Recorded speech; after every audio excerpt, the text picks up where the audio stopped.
Harry, thank you so much for being on Baby Jill Unlocked. It's such a pleasure to have you today. I have a massive interest in the digital space because I know very little about it.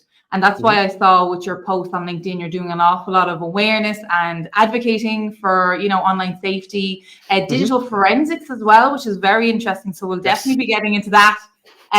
But firstly, I want to talk about how you got into this space, because while it is an upcoming area, it is still quite niche, digital forensics and working in that space. How did you get involved? So you are right. It is very, very a bit of a niche area. Like it's people go to university and study things like cybersecurity or computer science or programming or software development. And within cybersecurity, there is the aspects of digital forensics that I think a lot of the cybersecurity degrees and people who have like qualifications and certifications in cybersecurity will touch on. But it's not like an area that they think, yeah, that's a role I could do. They think it's like part of cybersecurity as a whole. I didn't go to university personally. I started working in a bar as like a bartender. And nice. A friend of mine. Bars. We like bars. Who doesn't? Who doesn't? It's a good way, and it teaches you a lot about customer service and people. And, there's lots of lessons that can be like working in a bar or hospitality in general. And then from there, a friend of mine recommended that I apply to work for Apple because I just had like a generic interest in tech, as kind of most people in our age demographic do. You use a phone, you use a laptop, you're like, I kind of know what I'm doing. So someone recommended I work in tech in Apple. So I applied to work there as like a part-time, just on the shop floor, literally just selling iPads and iPhones. And Apple put loads of time and resources into, once you're within Apple, they put loads of time and resources into developing your career. So they put you into, you'll be encouraged to apply for new roles when they come up and encouraged to apply for promotions within the team that you're working in. So I kind of worked my way up through Apple to become a technician, which if they still call it technical expert, that was my role. And that's where you do troubleshooting, tech support, over the phone, ticket solving, kind of everything, and repairs as well. And then one of the people that left Apple, who was a colleague of mine, started working for the D&C Police within the Digital Forensics Unit, the DFU, as a mobile device examiner, and said when they started hiring, they said, "Oh, Harry, you've worked for Apple for basically 4 years," and they were like, "You want to do something else?" And I kind of was like, "Yeah, why not? That sounds really interesting." So I applied, did all the application stuff. There was so much that I had to learn before the interviews and before the test, and there's an assessment and all of that. So I had to learn loads and loads of stuff. And as you said, it's digital forensics isn't taught to anyone unless you are specifically looking for it, right? So I had to just go out and learn what I could off of YouTube, Wikipedia, the internet, go on the D&C Police's website. There's so much out there for free that you can learn. So I did my absolute best to kind of go through and learn what I could before my interview as a form of interview prep. And then, landed the job and been there since 2023. Wow. Yeah, 2.5 years now. Funny, Harry, listening to you, it actually sounds like it's very much a role that you learn on the ground. It's not regardless of, I know you do hear of people having cybersecurity qualifications, things like that, but because it's so niche, it obviously is very much on the ground learning. I'd imagine when you got that job, everything that you looked up online about it was very potentially different to what you already knew. Yes. Yeah. You're preaching to the choir. Yeah. So the training that they offer there is fantastic. You go on loads of training courses. You're very well set up to be successful in your role and help to safeguard and produce really good work and evidential work for courts and to ensure prosecutions and everything. That you're set up very, very well. And I think you are correct. It's very much you're learning as you go. And I mean, especially in the world of tech and working within cybercrime and working within digital forensics, every single day, it just is a new update. There's a new piece of software. There's a new phone. There's a new social media. There's a new something that will inevitably be involved in your work somehow. So yeah, you can learn loads. And I say this a lot. About 85% of people in our unit have degrees in some form of related field, and there's so much that you learn there. And then you come in and you actually learn. It's a bit like a driving test. You learn how to drive, and then you pass your test, and then you learn how to drive. Exactly. I kind of knew about digital forensics. I kind of knew how it all worked. And then I joined and I was like, right. So that's how I apply the tiny bit of knowledge that I have to this situation. So yeah, it definitely is a case of not necessarily baptism of fire, but it's definitely like you learn as you go. And as I said, I'm 2.5 years in, and every single day I go in and I feel like I've learned something new. So it's it sounds like a very stimulating, very exciting job, because not every single day will be different. And even like that, thinking of qualifications, like exactly, you could get qualification in 2020, but by 2025 you'll have building blocks that are quite relevant, but I mean the actual content is going to be different every single day. Exactly, yeah. So I saw, Harry, as well, with all your advocacy work, you do a great work. I just see from promoting on LinkedIn, and it's a great platform now for generating awareness. You're doing a lot of different awareness in different areas. So one thing I noticed was you're highlighting like the different apps, that parents need to be aware of and stuff. Can you talk a little bit about that? Like, again, apps are apps to me, being a non-parent, but I mean, there's a lot of risks obviously for children and parents to be aware of. So a little bit about that would be quite interesting. Yeah. So again, I'm not a parent myself. I mentioned that quite a lot on my LinkedIn, but it's just coming from the point of view of someone who works within the industry of digital forensics and cybercrime and harassment and all of this. And it's a really difficult topic, right? Because there's no such thing as like a bad app. There's obviously vetting and stuff that goes into apps that go on the App Store, and I appreciate that there's probably some apps that shouldn't be on the App Store, and there's ways of getting around all the filtering and vetting and stuff that Apple and Google do, and you can download stuff off websites. But in general, the generic social media apps that we see, you got Snapchat, Snapchat, X, LinkedIn, TikTok, Instagram, Facebook, all of these apps, they all serve a purpose, and they all have like the idea behind them at their core is actually really good. And I've got friends who live in the Netherlands and who live in America and who live in South Africa and stuff, and I wouldn't know half of them if it wasn't for social media, if it wasn't for Facebook and Instagram and X and Reddit, and these places aren't. It's such a difficult thing, because that you can't pick out one app and be like, that's the one. If you see that, then game over. Like, get that off their phone, because anyone can use anything for nefarious purposes. Like, you can log onto Facebook and within 2 seconds you're talking to whoever you want. You can go onto Snapchat and you go onto suggested friends, and within 2 seconds you're talking to whoever you want. So there are certain apps that have features that are slightly more concerning to look at. So again, for example, you got your Snapchat, which has like disappearing messages after viewing or disappearing messages within 24 hours. But then on the flip side, WhatsApp's now introduced that, and I think Instagram has as well. So features that are necessarily just like a fun feature of the app, you send a picture to your mates and then that's gone forever. You've just done a funny evening thing, and maybe you're on a night out or something, and that's gone now.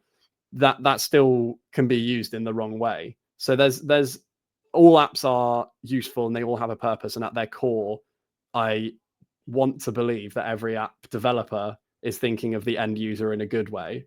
But yeah, it's just, I think the focus shouldn't be necessarily on the apps themselves, but more about the quality of what you're doing on them. And I think that stems from having an open and like honest relationship almost with I say child, we're using children in this aspect, but if, even friends, family, whoever you happen to be speaking to in that instance. Exactly. Yeah.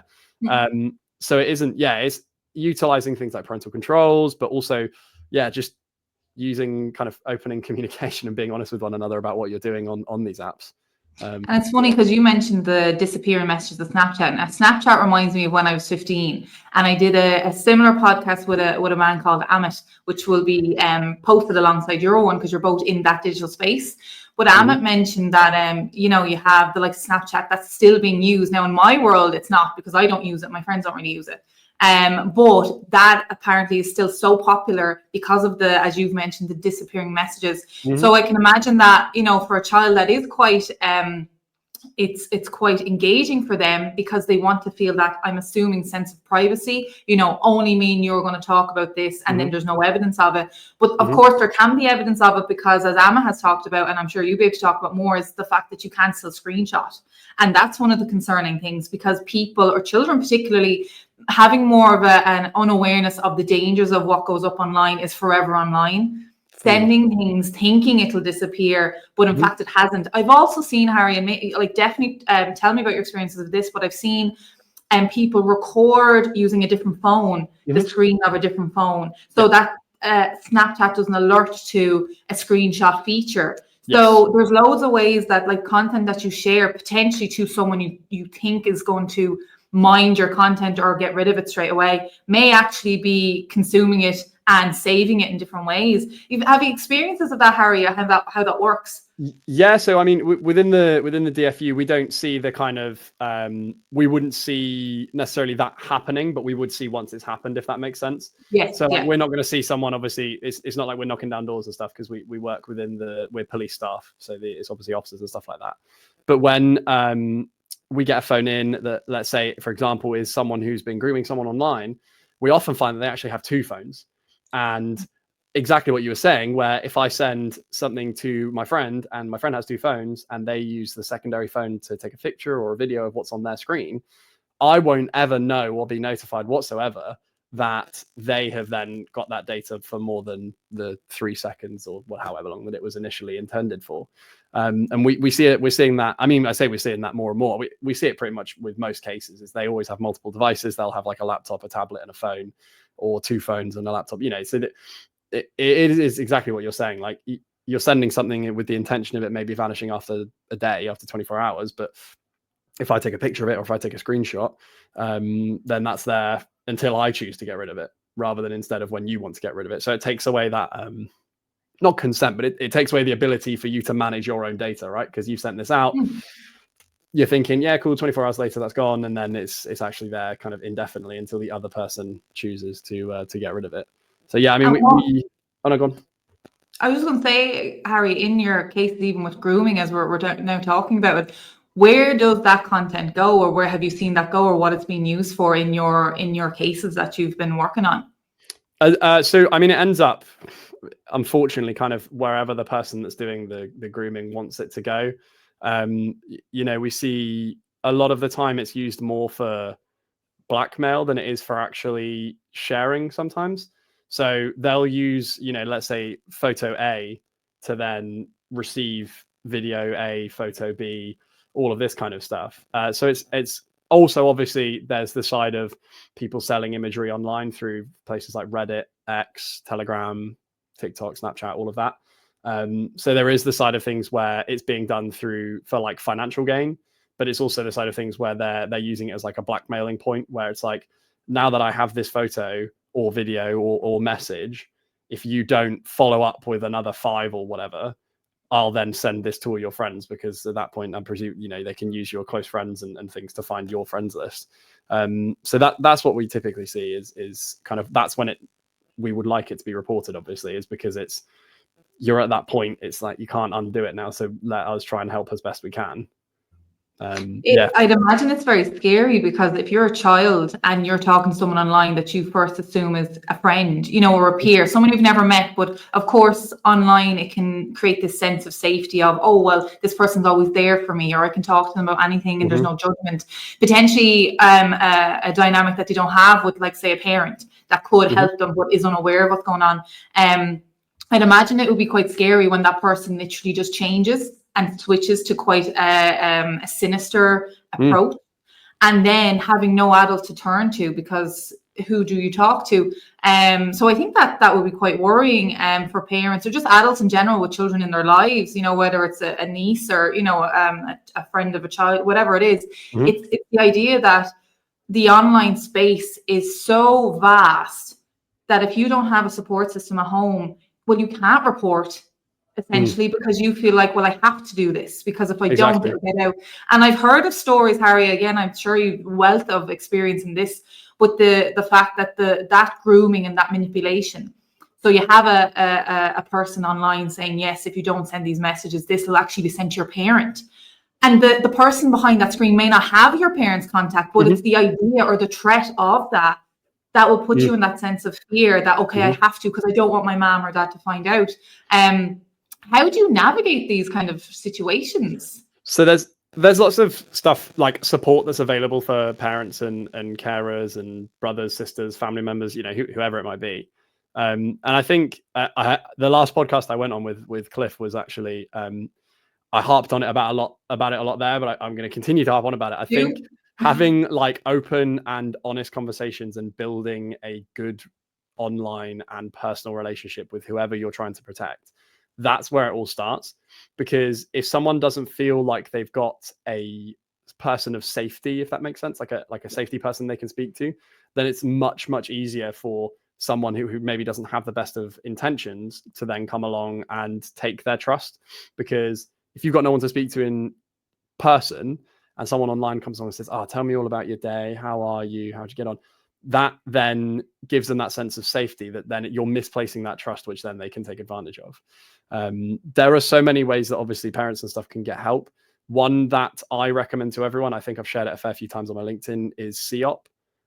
So CEOP. They are a website, basically. Well, they're a group, they're a website that work closely with parents, schools, teachers, guardians. They work with youth groups, they work with governments. And they've got a whole online portal about what to do, where to go, how to act. If you're a parent, if you're the child, anyone can go to them and get support. And they are directly in link with, again, with policing personnel and also, government people, and also people like the NCA, and then also obviously schools.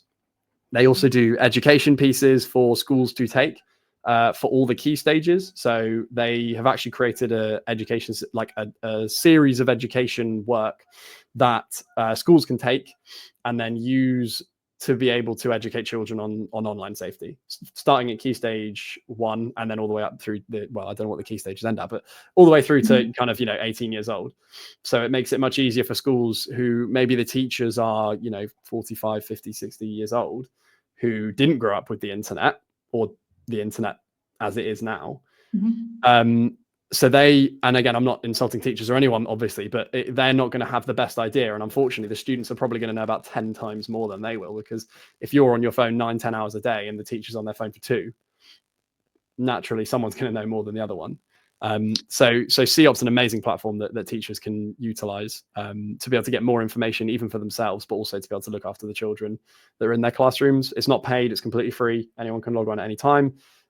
You can go through their steps and what to I think they've even got a page on like what to do if you think something's happened. There's so much on there, and again, it's completely free, and it's really, really good to have that kind of to hand if you're a parent or a carer.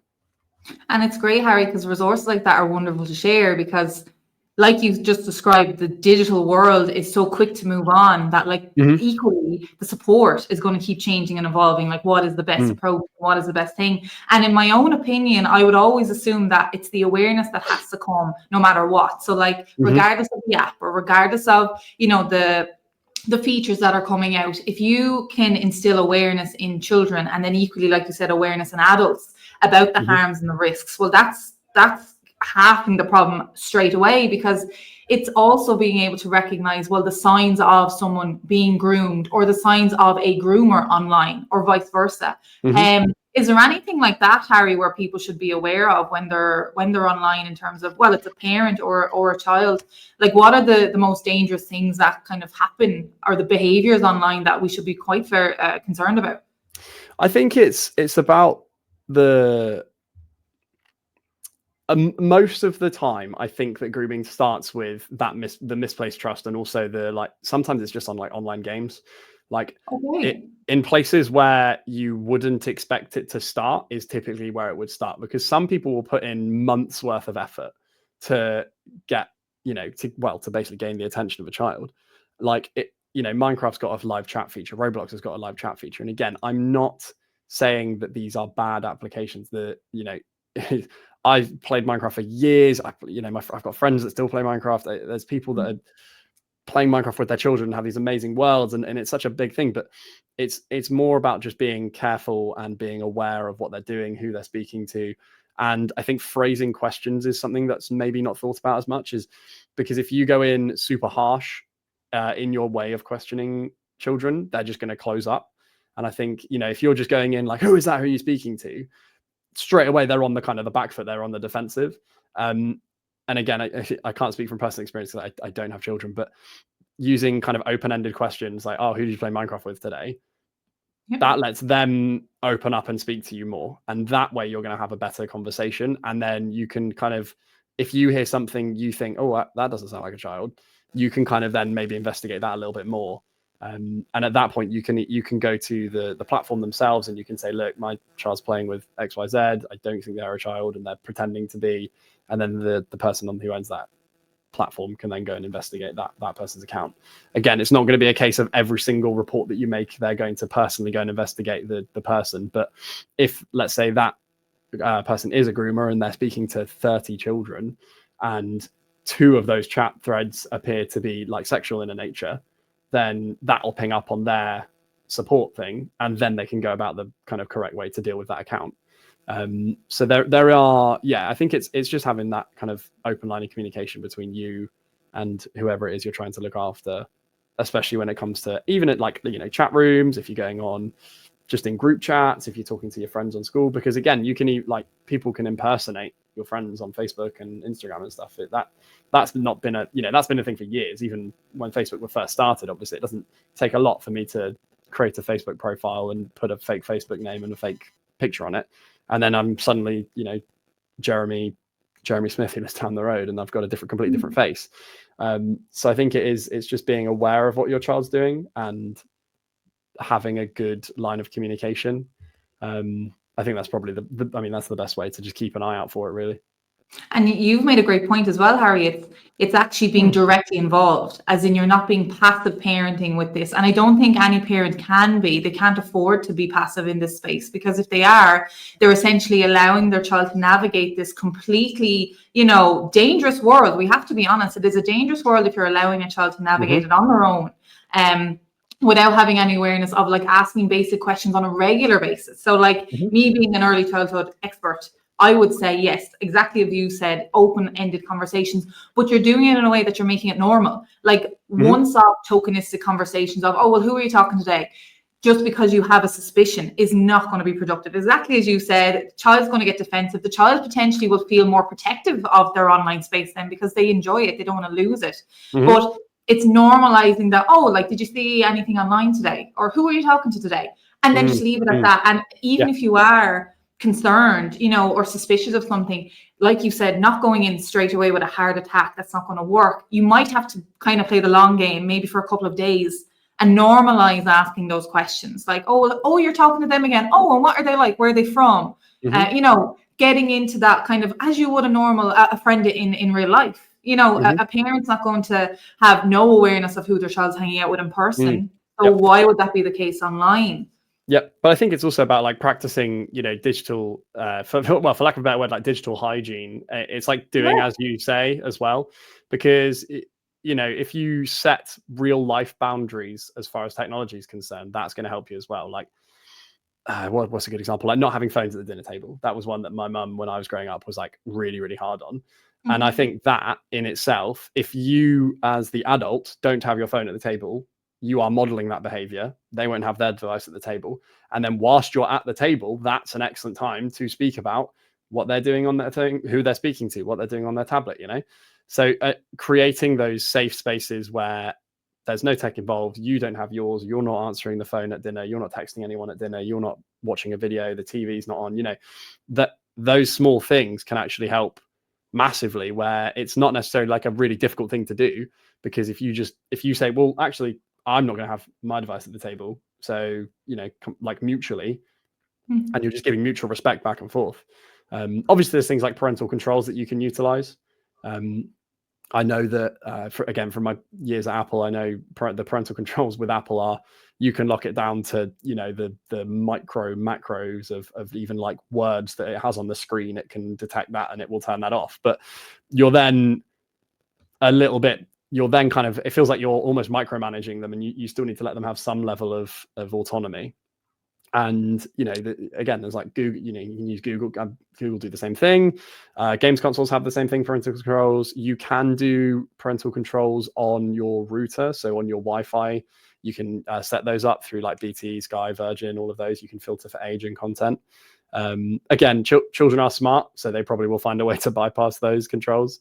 But they are a good kind of initial stopper for anything that's very obviously out of bounds for your children, and then you become the kind of secondary barrier to the rest of it.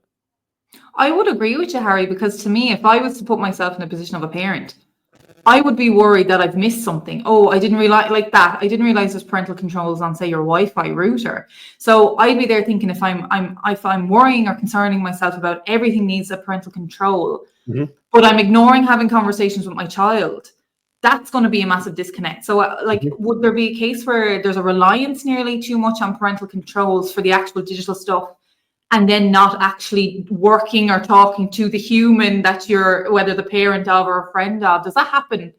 So I think, again, I can't speak for, I can only speak from kind of seeing it in person and speaking to people. It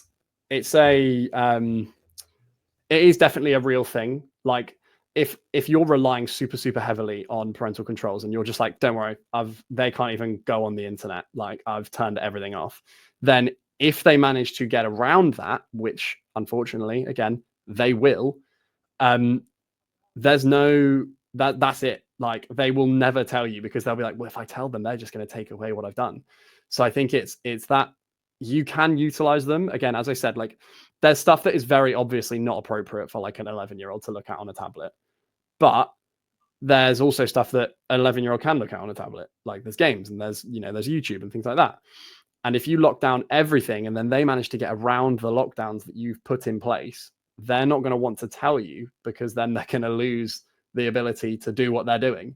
So they are very useful, and screen time limits and all of these do not disturb and restricting times and all that is very, very good. But making sure that, at the end of the day, they are human and so are you. So you have a conversation with them, and I'm sure you can come to a practical middle ground that works for for both of you. I mean, even if parents could try it themselves, if they turned on parental controls on their own devices, because sometimes the parental controls aren't right, and they'll block a website or they'll block a YouTube video or something that actually there's nothing wrong with it. It just happens to be a website that's blocked. And then it's actually really frustrating. And again, as I said, like, if parents just tried it for a day, turned on all the parental controls they put on their kids' things, 10, 20 minutes in, they'd be like, and they'd just be turning it off. And the same premise applies. If they're getting frustrated and then trying to find a way around it, and they do find a way around it, then they're not going to tell you when they do. And I think that's where the disconnect happens. And then that's where people can get in and start to take away the trust that you've kind of built up. So very much, and I'd agree with you, not relying on the tech to keep us safe, because we've learned it's not going to keep us safe. It's built to produce, it's the attention economy, keeping us on screens forever, making money. So I would be very much of the stand of, I've talked before about it's banning smartphones for children. But the issue some people would have is, what age do you ban it? Up to what age? And then also the question is, say you ban it for, say, 16-year-olds and under. Right? When that 16-year-old goes, well, I'm 16 now, I can get the smartphone. The worry is, do they have any skills then to navigate that area that they've been denied for so long? And then all of a sudden it's, well, I have this access to the whole world now. And then maybe they keep kind of jumping too far and go a little bit too far, because it's been so excluded from them, and it's almost seen as this is amazing. That's the worry too. Do you have, obviously in the tech space, Harry, would you have views on like bans or navigating tech with younger children, or just in general, just as a person, not necessarily from experience but opinion wise? It's really, really difficult, because there are levels to owning devices that make it useful and convenient for kind of most age groups. Obviously we're talking from like a primary school age, but if we're talking below that, then that there shouldn't. I see 1, 2, 3-year-olds on tablets, and I'm kind of like, oh really? Like, I don't want to sound like my mum did when I got my computer at like 14, but I'm like, oh my god, I don't need to be on it all the time, you know what I mean? It's, come on. So, and I think it is also, it's I don't know a massive amount of psychology, and I don't know biology very well, so you have to forgive me, but your dopamine receptors will just be fried by the time that you're 16. Like, we weren't meant to have access to all this information. Like, humans have not evolved to deal with the concept that I can currently watch a live stream that's coming from Australia, and I've got all this I'm connected to every single person on the planet at all times. And if you're 5 years old and you've got access to all of that, then your attention span's just going to go down the toilet. And I mean, we are seeing, I say we, as in the general public, you're seeing reports nowadays that saying like children are really struggling to read, and their attention spans in classrooms is going down the drain, and they're getting really flippant with teachers, and they're being horrible to deal with. And that comes from partially the fact that they are on maybe a tablet from the time that they turn 4 onwards. I think it's a really, really difficult thing to deal with, because when I was at school, and probably when you were at school, and when different members of like my friends and my brother's friendship group who's slightly younger than me, when that first person in, I got my first phone in like year 8 because I started getting the bus. So I was, 12, 13, I think. So it's because I started getting the bus to and from school. And that in itself, that I was able to text my mum, oh, I'm just getting on the bus. I've just got off the bus. I'll be home in 20 or whatever. And, if we're talking about safety, that's really good. If you're a parent and you're working and you can't, you have, your children have to get the bus and they have to get public transport to and from school. Some people have to get trains, buses, taxis, whatever. Just getting a reassuring text from them that says, oh, I just got on the bus. I'm sat with James and John. We're going to be home in 15 minutes and then we're going to go to the park or whatever. That is more reassuring than having nothing. And then you're kind of like, well, I think they got on the bus and maybe they got home. I don't, but then as soon as that one person gets a phone in school, you can bet that the other 99 people in their class have gone home to their parents that day and said, oh, yeah, Sandra's got a phone. Can I have one now? And I think that's where your issues are. If you were to introduce, like an age or something, well, someone comes into school who's 7. I don't know what ages people are getting phones and stuff nowadays, but let's say 7, and then all of their friends are going to go home and then say to their parents, well, Timmy's got a phone. Why can't I have one? And then it just becomes a battle. So it's really difficult. And, there are some people who give them to them young and some people who, make them wait. And then that same kind of principle applies where if you're making the technology a bad thing, as in you can't have this until you're 14, and then you start to resent the fact that you don't have a phone, and then you turn 14, you're like, right, well, I'm never telling them what I'm doing on this. You're immediately on the back foot and you immediately don't know what's going on, and they're never going to tell you because you were the person that stopped them from having this for 14 years and all their friends have had it for the last 5. So it's really, really difficult. And there's a lot, again, it's a bit like, like when this is completely off topic, but, I'm digressing. Go for it. It's a bit like, we see there's no studies about how microplastics are affecting people because they can't find a control group because everyone has microplastics in them, right? Now, it's the same thing with how are children going to be affected by growing up with an iPad? Well, we don't know because the control group doesn't exist. Like there's people who grew up without an iPad and then there was less than because of how fast technology is developed, 5 years later, everyone was growing up with an iPad or a phone. So there's not the control group, there isn't one because you don't have, they're growing up now. It's happening right now. So we truly don't know the effects, and I don't think we'll see them for another 5-10 years, as I said, until those children that are maybe 10 odd now start to kind of finish and go towards the university age, or start working, obviously. I think that's when we'll probably see a big change. And it's funny because as you were talking, there's a couple of points there that we're going to pull out of, right? So the first one is the phones when we were younger. When me and you got phones when we were younger, right? We basically were able to have like an analog life. Like the idea, the fact that life was analog for people in generation below us or even younger is just so daunting. Like, what do you mean you didn't have phones, or what do you mean you didn't have smartphones? But when I was thinking of when I got my first phone, it was a Nokia. It was a brick phone. And exactly as you said, right?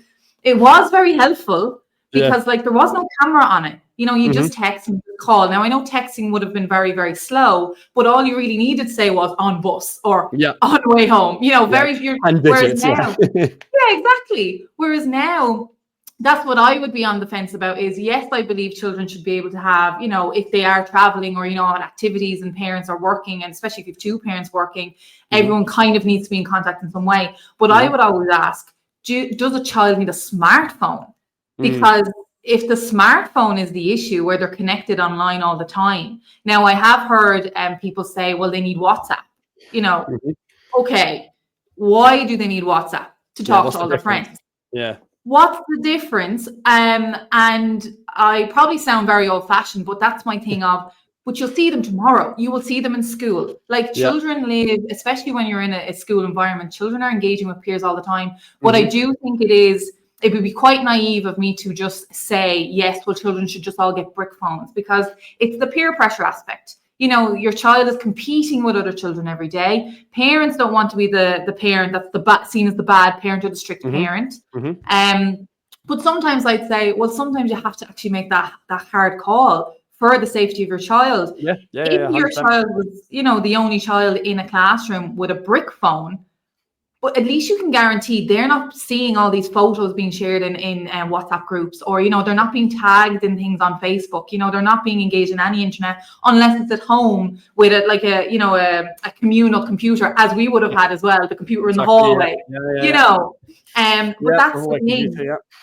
Yeah, and that's the thing. Like, now, not to say now a communal computer will stop children exploring either and going down darker spaces online. That doesn't stop it either.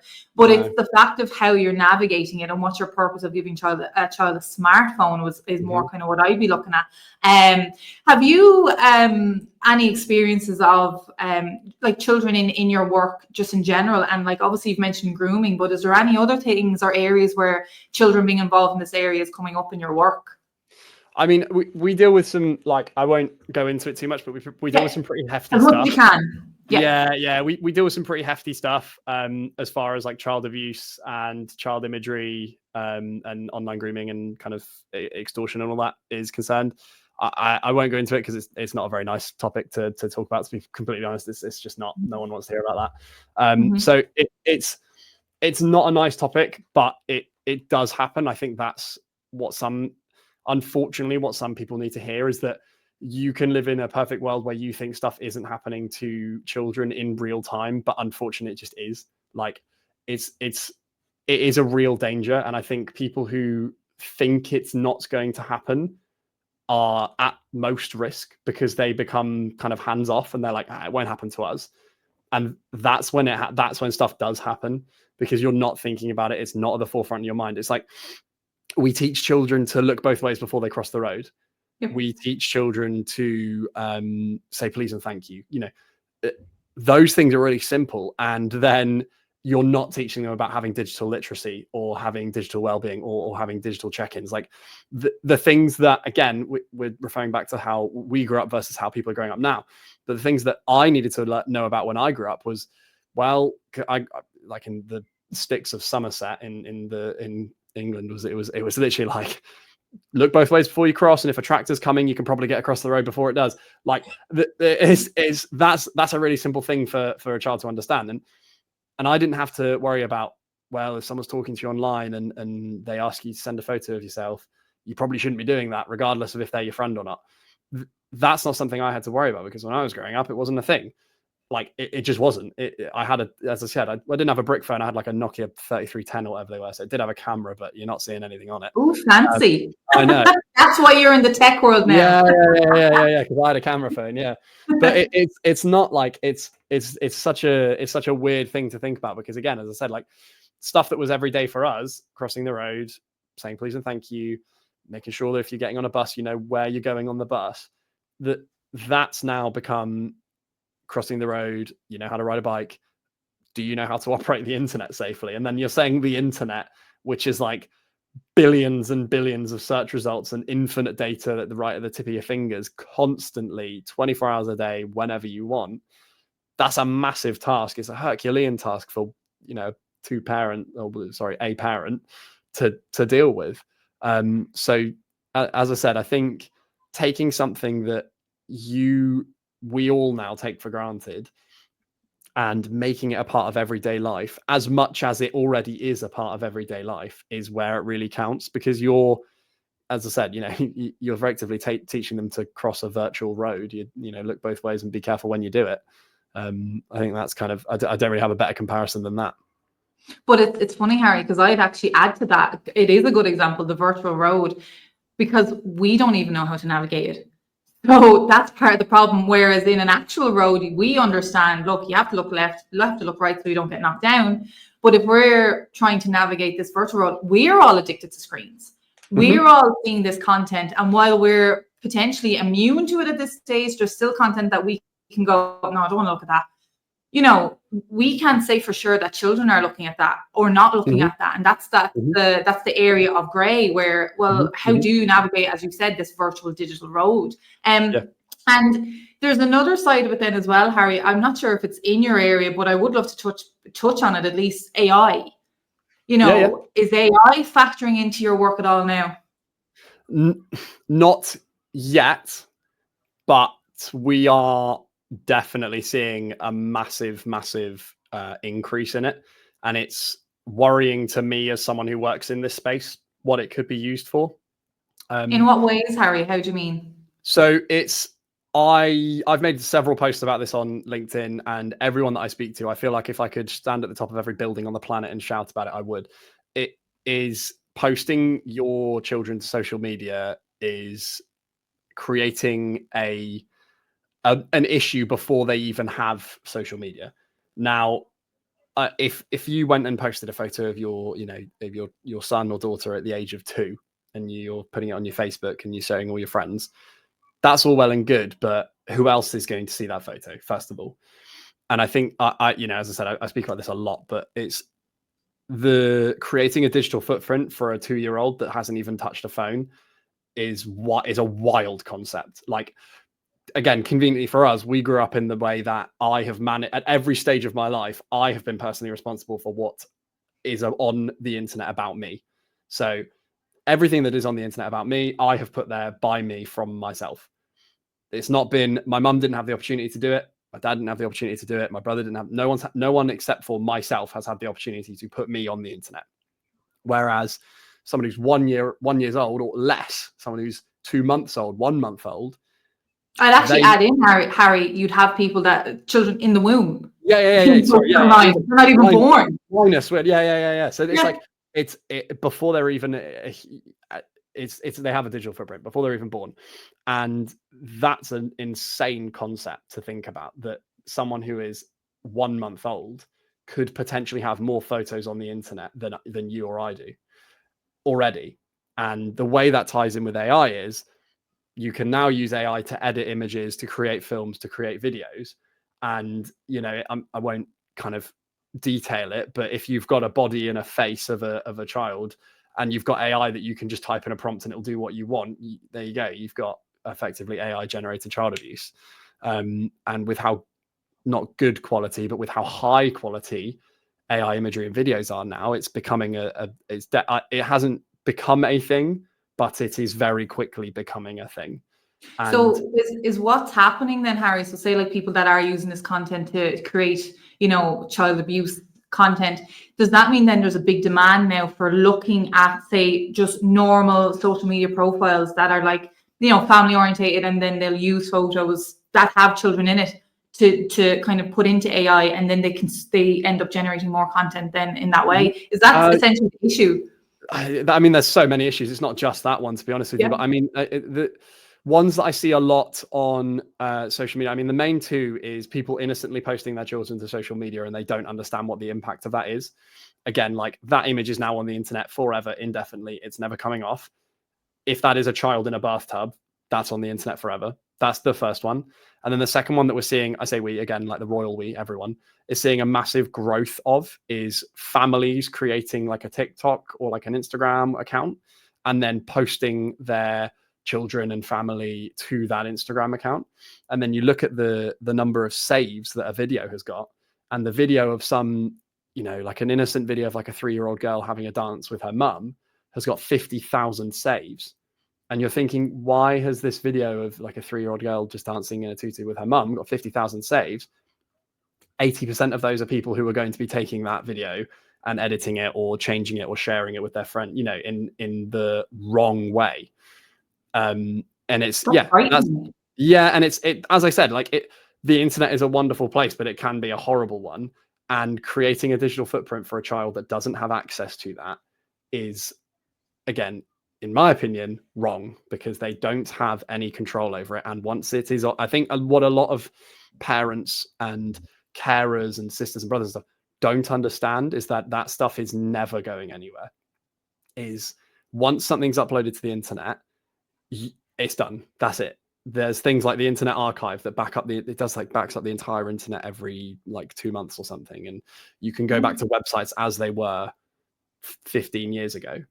So just because you've deleted a post, or even if you don't delete the post and you just forget about the post and it's 10 years ago, it's still there. If I search for it on Google, I can probably find it.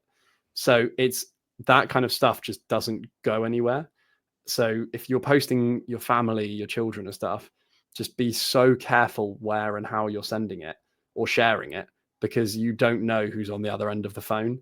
And again, with like Facebook fake profiles, anyone can be looking at it and pretending to be your sister. Like, you know, it's yeah, that's a kind of a worry, if you will. Of mine. I've seen a couple of documentaries, because that's become a big thing about the kid influencing, and how they're, exactly as you've just said, they're wondering why does it have like 500,000 likes, you know, and it's just a girl sitting in her room potentially reading a book, whatever it is. Yeah. But it's the fact that now listening to you, it's not essentially that content directly, but it's what they can turn that content into. Exactly. That's what they're looking for. That's Precisely. frightening. Yeah, and again, I think, or I'd hope that I have a relatively twisted view on it from the work that I do. Like, I think that, but sorry. Again, like as I'm saying, like when we're seeing this type of content being posted by family accounts and it's got 500,000 likes, my thing is, right, probably most of those are people who aren't liking it for the original reason. But in reality, it probably isn't that high of a number. I'll actually add to your point, Harry. It actually is. I'm trying to think. There was a new documentary that came out on Netflix about a kid influencer, but her mother was being sued by all of her like friends and stuff, to basically that it was like child labor and long hours and, you know, producing so much content but not seeing the money. But there was a research done associated with that, or a news article, but they basically said that why is it that all of the female kid influencers, the 80% of their followers are male? Yeah. And it's like, we don't want to jump to conclusions and presume, but you can draw a logical conclusion from the evidence that you're presented with. And sorry for context, I should say male adult. So you kid influencers and they're male adults. Yeah. So with that being said as well, there's a massive responsibility on parents to consider, you know, the reason for posting online. And to be honest, is there any good reason for posting your child online in that way? Like, okay, you want to brag, like social media is just for bragging rights, I would say. You know, I've done it, I do it, I engage in it. You're like, oh, look at this, I'm on Hollypops, you know. But pretty much, yeah. But it's a different level, I think, like you see even like the family, the perfect Christmas photo, and like I can understand wanting to share that and promote it because it's a wonderful memory to share. But listening to that conversation that you've just talked about, is there any actual reason for that other than printing out the photo, having a photo album, and anyone that comes to visit, family and friends, which they will, have a look at our Christmas, you know, as in maybe going back to the analog aspect of like photo albums? Because I mean, people have now, I have Instagram and I have 24 followers, but I mean, I have had multiple Instagram accounts over the years that you've deleted, restarted, you know. But I know friends that haven't done that, and they've had accounts since maybe they were like, 14, 15, with thousands of followers, that I'd argue, but you only talk to 5 people in your life. So who are these people? And I'm sure you have people, say, that our age now with kids that have those very old followers from 10 years ago that they're not even considering or on their radar, and they're seeing the pregnancy, the engagements, the first birthday. It's frightening, Harry. It's not something that I ever actually even considered. No. And I think another thing that people don't think about, that I try to tell people as much as I can, is they don't realize what type of information they're sharing online with their kids. Because what you were saying about, you know, it's just bragging rights, or you're sharing stuff with your family and things like that, you know, like let's pick an example of it's, you know, your son's first day at school. So you take a photo of him in his school uniform, you say, oh, look, here he is, off he goes to Primrose Primary School, it's his first day, he goes to school, and then you share that photo to Facebook or whatever. And then someone who doesn't have the best intentions finds that photo, and your son's wearing Primrose Primary School jumper, and then the caption says, oh, he's in Primrose Primary School. You now not only know that is a child, you also know what school they go to and the time that they are going to school. So without meaning to, and this is what I'm talking about, where it's like digital literacy for parents more than it is for kids, because kids think about this kind of stuff, whereas parents aren't. And that's kind of what I'm getting at, is it's like, oh, it's fine, it's just Tim's first day at school, but it's not just his first day at school. If you know, it only takes, let's say you build up a routine of, you check Instagram every day, and for 4 weeks straight it says that he's going to school, and he gets back from school at 4 o'clock and he finishes school at 3:30. All you have to do is wait outside the school at 3:30 and say, oh, your mum your mum Sandra posted, said, she just texted me saying that you finished. I just need to pick you up and we're taking you back to your mum's house. That's all it takes. Do you know what I mean? And again, I'm not saying that all abductions happen and, that all of these abductions are happening and that's why, but it definitely doesn't help. It doesn't help. Like, you wouldn't go, you as in like anyone wouldn't go out and then say, oh, I'm just going to work at this building. Here's the front of it. By the way, the pin code to get into the building is 2345 and I work 9 till 3 and I'll be leaving probably around 3:10. You wouldn't say that. You wouldn't go up to a random member of the public and be like, by the way, here's my house key. I'm not going to be home between 12 and 2. Like, that's the kind of stuff that you're posting without meaning to. And it's like those little things where, again, it's their first day of school. Cool. That's their school. That's the time. And I know where they go to school. I know when you drop them off. If you took a photo maybe round the corner from the school and you shared something that says they're embarrassed to go to school with mum, brilliant, even better. I now know that they're going to be walking from your car to the front of the school on their own at this school at this time. So it's really, you think you're sharing something just to show to your friends, but actually you're sharing so much information to everyone on the internet for free to just look at and just have. I'm really interested in this conversation, Harry, because the first time I started to realize social media could be used in that way was actually through Netflix, right? So I don't know if you watched the series You, but that was very interesting for me because that character, Joe Goldberg, like in the first season, he very much just scrolls a public Facebook page of a girl he's come across in his real life. He very quickly was able to find her when he saw her name on her debit card. Found her Facebook profile, but what frightened me and kind of very much intrigued me was he was able to get a picture from her Facebook page and put it into the internet, and then actually was able to find her address that way because he was able to match the look of the building with something similar in the area, and then eventually actually dwindled it down. And just talking about it then in the context of children, well, if you have people with malintentions that are dedicated to find this child or to engage with children in a malicious way, they will put the time and energy into doing that. So it's not as if it's a difficult task. It may potentially be the longer game, but exactly as you've described, like, I mean, the school uniform crests, like typically they're all unique in some way. And if you have an idea of, even some people will tag the location, well, that makes it easier. Again, I don't have to look in America. I know to look in the UK. Yeah, I mean, it's stuff that you don't think about that is creating a roadmap of information online, basically. And again, it goes back to that, like, you're creating a footprint for this child that doesn't actually know that the internet exists, and you're telling everyone on the internet where they go to school and when they go to school. And it is really difficult. And obviously the show You on Netflix does slightly dramatize things, but the premise is there, where you can go on the internet and pretty much find what you want about someone kind of within half an hour if you really tried. Yeah, especially as you said, like if you have these groups, that all have the same intent of collecting content or using it for mal reasons, and then they will actually, that's their job. That's the other side of people that literally work around the clock to find this stuff.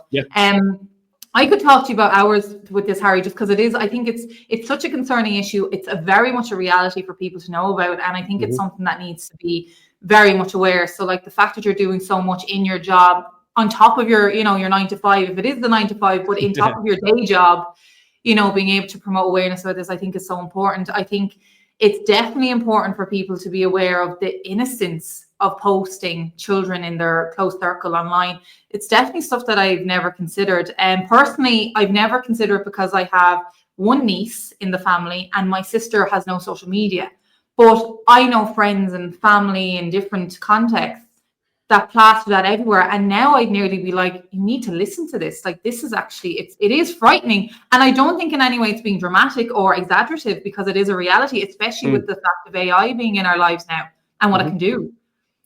Yeah, I mean, and I see it a lot with friends and family as well. Like I try to do my best to kind of tell people about it. And it is really difficult because you're not like having a conversation with a brick wall, but if someone wants to upload photos of their children to social media and you tell them not to, they're probably just going to keep doing it anyway. And it's not until you try to tell them how bad it is that they realize what they're doing. And it's really difficult because you're almost kind of trying to fearmonger, but it's necessary almost. Like I'm not doing it because I'm a horrible person and I don't think you should be sharing photos of your son growing up. I am very glad that your son is growing up and living a very nice childhood, and it looks like they're having a lovely time. But you could be seriously harming your child in the future. And I think that's kind of what the message is that I'm trying to get across is it might not be now, but in a year's time or 4 years time or 5 years time or whatever. And then, if you're posting all these photos and then someone gets hold of them and in 2, 3, 4 years time, when they have their phone, they get a message saying, I've got photos of you in the bath. That's like, if you're a 12-year-old, that's pretty scary stuff to have sent to you randomly by someone who you don't know. So I think that's kind of where it is about just being careful about what you're putting, basically. And again, it's I'm just thinking as well, as you've mentioned earlier, the privilege we had of our parents not documenting our lives. So we don't have like a digital footprint other than the one that we've consented and put actively on by ourselves. Yeah. I can't imagine how horrible it would feel that my entire life would have been documented from like the womb to now, and I have no control over everything that's now out online. And what I'd be thinking as an adult is employers, like work, and like, what if it is a case of content that's been misconstrued in a certain way for certain audiences that I'm not aware of, but when an employer looks me up, they see this stuff and then they question. I mean, I think it's much bigger than what we're talking about of just, oh, well, a groomer is not going to find my child's photo. It's fine. My profile's private. It's beyond that. It's much more beyond that. I mean, if you're documenting your child yourself as the adult and using your child as a product essentially online to get, whether it's likes or money in the kid influencing aspect, that's terrifying, because not only are you putting their current childhood at risk, but you're also putting their adult life at risk, because it, like you said, it just takes one incident and that's the tarnish forever. Yeah. And you see these ones where people fall out with their children because they don't want to be on video and all of this, and you're kind of like thinking, well, if your child doesn't want to be on video, then just don't video them. Like, it's not, the concept seems really simple, but some people just don't seem to understand it, and it's very difficult.